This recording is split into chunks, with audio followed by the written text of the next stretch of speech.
मला सांगा, अदृश्य शक्ती दिसली नाही. अदृश्य शक्ती काय महादेवाच्या मंदिरात सुद्धा दिसली नाही, फक्त घरी चिलमी बरोबर दिसली. अदृश्य शक्ती ही आता कायम अदृश्य झालेली आहे. जिल्ह्याच्या आणि तालुक्याच्या राजकारणातून कायम आक्रोश मधून सुद्धा हद्दपार होण्याची शक्यता आहे.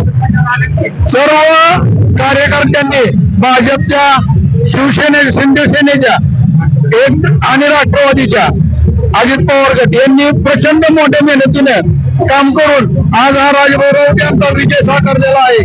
त्याबद्दल सर्व जिल्ह्यातल्या सर्व कार्यकर्त्यांचे मी बार्शी तालुक्याच्या वतीनं आभार मानत आहे. धन्यवाद दादा. म्हणजे अकलूज मधनं सुद्धा अदृश्य शक्ती जाणार. अकलूज मधून सुद्धा अदृश्य शक्ती कायम अदृश्य होणार आहे. थोडा वेळ लागेल, पण लवकरात लवकर अकलूज मधून अदृश्य शक्ती नाहीशी होणार आहे. ही सर्वांनी आता नोंद घ्यावी. आजपर्यंत ही निवडणूक बिनविरोध होत असताना फक्त आम्हाला कोणीतरी विचारावं, आम्हाला कोणीतरी गिनावं एवढ्याच हेतूने फक्त ही इलेक्शन 100हून जास्त मतात पडले विरोधकाला.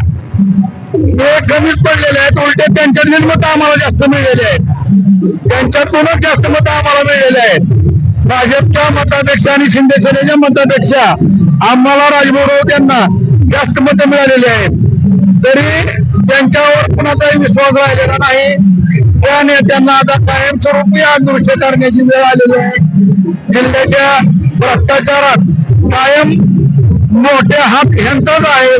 डीसीसी असू द्या, सुमित्रा पतसंस्था असू द्या आणि अन्य कुक्कुटपालनापासून कर कर्ज दुर्संघ असू द्या, कायम भ्रष्टाचार शिवाय यांनी काही केलेलं नाही.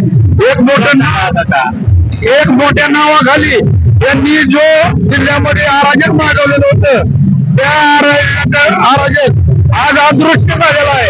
या पुढे कायम ही सेना सगळे अदृश्य होणार यांची. फक्त आता ही चिलीम आणि हे एवढंच या पुढे दिसणार आहे. चिलमीत दूर फक्त निघणार, एवढंच फक्त दिसणार आहे. आता मला सांगा, पैशाचा पुरावा झाला? बिलकुल नाही, बिलकुल नाही. प्रेमाची मतं पडलेली आहेत. प्रेमाची मतं आम्हाला मिळालेली आहेत. त्यामुळं आम्ही सर्व जिल्ह्यातले आम्हाला मतदान दिलेल्या सर्व नगरसेवक, जिल्हा परिषद नगराध्यक्ष आणि सर्व नागरिकांचे म्हणजे त्यांना ज्यांनी मतदान करून निवडून आणलं त्यांचे आम्ही आभार मानत आहे. धन्यवाद.